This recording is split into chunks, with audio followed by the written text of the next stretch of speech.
Hi friends, இன்றைக்கி நம்ம வந்து கத்திரிக்காய் கார புளி குழம்பு செய்ய போகிறோம்.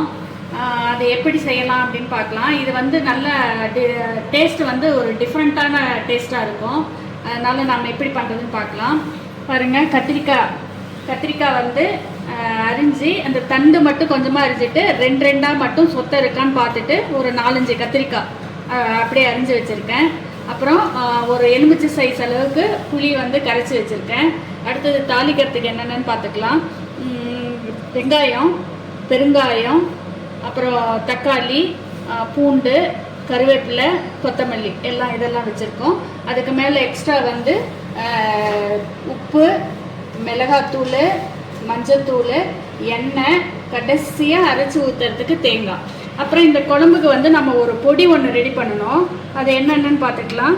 வரமிளகாய், மிளகு, அரிசி, வெந்தயம், ஜீரகம். இதை வந்து நம்ம வெறும் வாணலியில் எண்ணெய் விடாமல் வறுத்து இந்த பொடியை நம்ம தயார் பண்ணிக்கலாம். இப்போ முதல்ல நம்ம பொடியை ரெடி பண்ணிக்கலாம். பாருங்க, அடுப்பில் வாணலி வச்சாச்சு. இப்போ நம்ம இதை பொடியை ரெடி பண்ணிக்கலாம். எண்ணெய் விடக்கூடாது, வெறும் வாணலியில் நம்ம இதை லைட்டாக வறுத்துக்கலாம். கருகாமல் வறுக்கணும். அதில் தான் இருக்குது இல்லையா, நமக்கு டேஸ்ட்டு அதில் தான் இருக்குது.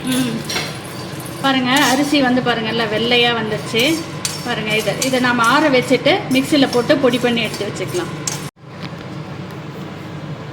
இப்போ எண்ணெய் ஊற்றிக்கலாம்ப்பா. நம்ம அடுப்பு பற்ற வச்சியாச்சு இல்லையா. இப்போ எண்ணெய் கொஞ்சம் நம்ம சேர்த்தே ஊற்றிக்கலாம். நல்லெண்ணெய் இல்லை? ஆமாம், ஏன்னா கத்திரிக்காயெல்லாம் வணக்கிறதுக்கு கொஞ்சம் எண்ணெய் ஜாஸ்தியாக தேவைப்படும். நம்ம சேர்த்தே ஊற்றிக்கலாம். எண்ணெய் காஞ்சிடுச்சு. இப்போ நம்ம கடுகு உளுத்தம் பருப்பு போட்டுக்கலாம். அடுத்து பெருங்காயம்,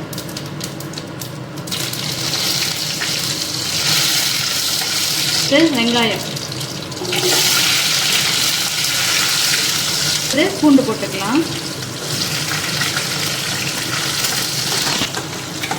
இப்போ அடுத்தது கருவேப்பிலை, கொத்தமல்லி.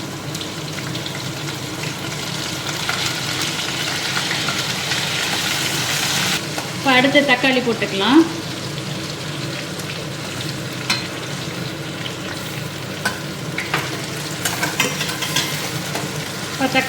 பாருங்க, தக்காளி வணங்கிருச்சு. நம்ம மஞ்சத்தூள் ஒரு 1/4 டீஸ்பூன் போட்டுக்கலாம். அடுத்து உப்பு கொஞ்சம் போட்டுக்கலாம்.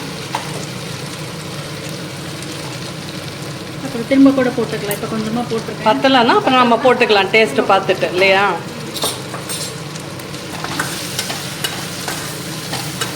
இப்போ நம்ம அடுத்து கத்திரிக்காயை போட்டுக்கலாம்.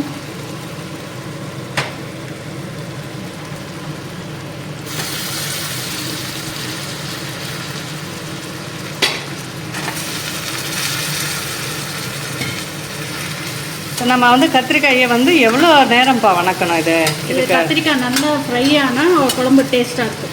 எந்த அளவுக்கு நம்ம வந்து அந்த எண்ணெயிலே வந்து சுண்டணும் டேஸ்ட்டாக வரும். நல்ல டேஸ்ட்டாக வரும். பாருங்கள், கத்திரிக்காயோட நிறம் வந்து அப்படியே மாறி சுண்டி போயிடுச்சு. இந்த அளவுக்கு நல்லா வணங்கின பிறகு நான் ஒரு பொடி சொன்னேன் இல்லைங்களா, அந்த அரைச்சி வச்ச பொடி பாருங்கள், மிக்சியில் அரைச்சி வச்சது தான். அதாவது நம்ம வந்து இதில் வெறும் அடைசட்டியில் வந்து எண்ணெய் விடாமல் வறுத்தோம் இல்லையா, அதை வந்து பொடி பண்ணியாச்சு. பொடி பண்ணி இப்போ அதை கத்திரிக்காய் கூட சேர்க்கணும். ஸ்பெஷல் பொடி அது. ஆமாம். இப்போ மிளகாத்தூளும் கொஞ்சம் சேர்த்து போட்டுக்கலாம். ஏன்னா புளிக்குழம்பு கொஞ்சம் காரம் இருந்தால் தான் கொஞ்சம் நல்லா இருக்கும். நம்ம என்ன காரம் வேணும்னா காரம் சேர்த்திக்கலாம். உங்களுக்கு வேணான்னா இந்த பொடியோட கூட நிறுத்திக்கலாம். அதுலேயும் வரமிளகாய் நம்ம போட்டிருக்கோம்ல. இப்போ நம்ம வந்து இந்த புளி தண்ணி கரைச்சி வச்சிருக்கோம் இல்லைங்களா, அதையே ஊற்றிடலாம். ஓ சரி. இப்போ இதை வந்து நம்ம மூடி வச்சிடணும். மூடி வச்சுட்டு நல்லா சுண்டி வரும்போது நம்ம அந்த தேங்காயை காமிச்சோம் இல்லைங்களா, அதை கடைசியாக அரைச்சி ஊற்றணும். இப்போ நம்ம இதை மூடி வச்சிடலாம். நல்லா அந்த புளியும் அந்த கத்திரிக்காய் வந்து புளியில வேகணும். கத்திரிக்காய் வேகி சுண்டி வரணும். அந்த பச்சை வாடெல்லாம் போய் வந்து வரணும்.